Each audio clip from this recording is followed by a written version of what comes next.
Nganzethogo umkhulu lo kubalulekile ukuthi uthinte amanzi umkhulu semanzini la ngokhuleka khona.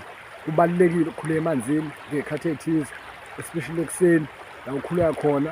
Uphahle kuqala ngaphambi kokuthi ungene ukhuleke, qala uphahle kuqala ucele abantu abadala ngoba awazi noma bazokuvumela yini.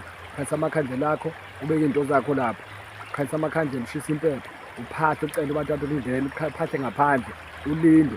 Mhlawumbe ngeke bakuvumele, mhlawumbe bakuvumele kodwa ulinde. Umkhulu usemanzini beyithi ngingitshela isimo samanzi ukuthi kubalulekile ukuthi uphahle emanzini. Uma ungavumeleli ungene ume ngaphandle, uphahle khona ngaphandle ungangeni. Umkhulu usemanzini ngithi angimtshele nje ukuthi hhayi asisebenzeni iy'ngane zethongo.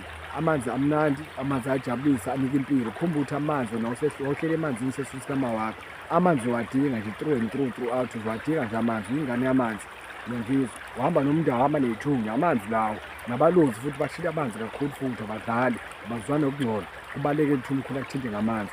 Woza phela, fona phela, awufuni ukufona manje ngoba manje umuntu engazi ukuthi akawufuni ukuthi ulungise iy'nto zakho. Woza phela sithintele amanzi, amanzi siyawathinta ezinto ey'ningi ngabo amanzi. Avula iy'nhlanhla, avula amaphupho, akhulumisa idlozi, akhulumisa abantu abadala. Uvela amandawo bayaziveza bafike kuwena uma uvela emanzini nawo. Vela phela emanzini bezovela kuwena. Ungazihambisi emanzini, hambisa umelaphi omhlophe, hambisa umelaphi owazi kahle amanzi, okay? Angisho ngazi konke kodwa zani umkhulu anisize ngamanzi. Mankosi.